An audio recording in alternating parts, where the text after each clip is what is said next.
City vision ప్రేక్షకులకు నమస్కారం.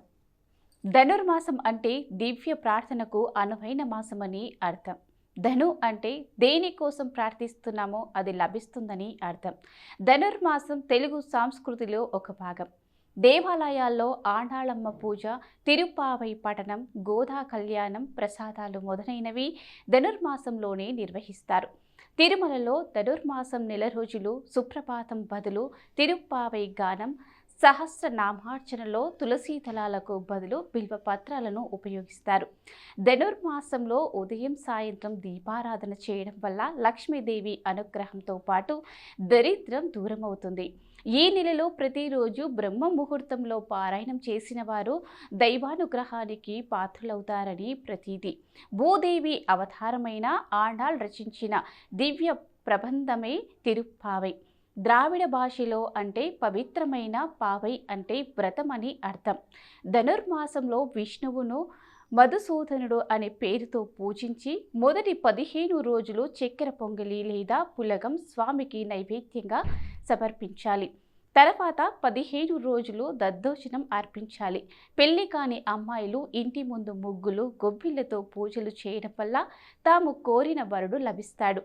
గోదాదేవి మార్గళీ వ్రతం పేరుతో విష్ణువును ధనుర్మాసమంతా పూజించి శ్రీకృష్ణునికి ధనుర్మాసం నెల రోజులు తులసీమాల సమర్పించే యువతులకు నచ్చిన వరునితో వివాహం జరుగుతుంది.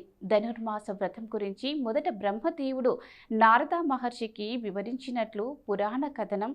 ధను అంటే దేనికోసం ప్రార్థిస్తున్నామో అది లభిస్తుందని అర్థం.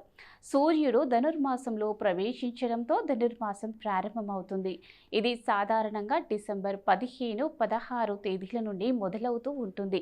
తమిళనాడులోని శ్రీ విల్లిపుత్తూరులో తులసి మొక్కల మధ్యగా గోదాదేవి దర్శనమిచ్చింది. విష్ణు చిత్తుడనే పరమభక్తుడు ఆమెను పెంచి పెద్ద చేశాడు. గోదాదేవి బాల్యం నుంచి శ్రీరంగనాథుని పరమభక్తురాలు. ఆయనే తన సర్వస్వమని భావించింది. ఆ సర్వంతర్యామినే తన భర్తగా ఊహించింది. స్వామిని పొందడం కోసం ధనుర్మాస వ్రతాన్ని చేపట్టింది. 30 రోజులు 30 పాశురాలతో కీర్తించింది. శ్రీరంగనాథునికి అలంకరించడానికి రంగురంగు పూలతో అందమైన దండల్ని సిద్ధం చేసింది. వాటిని తానే అలంకరించుకుని తన అందచందాలను చూసుకుని శ్రీరంగనాథునికి తానే సరిచూడని మురిసిపోయేది. ఓసారి విష్ణు చిత్తుడు పూదండలో తల వెంట్రుకని చూశాడు. అది గోదాదేవిదేనని గ్రహించి ఆయనకి సమస్తం అర్థమయ్యింది. మహాపరాధం చెరిగిపోయింది స్వామి, మమ్మల్ని క్షమించమంటూ అనేక విధాలుగా వేడుకున్నాడు. స్వామి, నిర్మాల్యాన్ని స్వీకరించడం వరకే మనకు అర్హత, అంతేకాని మనం ధరించిన వాటితో రంగనాథుని అర్పించడం మహాపరాధం అంటూ కుమార్తెను మందలించాడు. అయినా గోదాదేవి పట్టు విడవలేదు.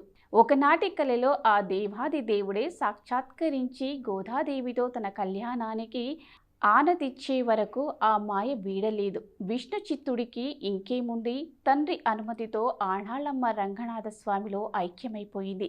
గోదాదేవి పాడుకున్న 30 పాశురాల్ని చిన్న పాటలు రోజుకొకటి చొప్పున గానం చేస్తారు. భోగి రోజున ఆండాళ్ శ్రీరంగనాథుల కళ్యాణం జరిపించడంతో ఈ వ్రతం ముగుస్తుంది. మరో మంచి విశేషంతో మరికొన్ని అందమైన విషయాలతో మళ్ళీ కలుసుకుందాం.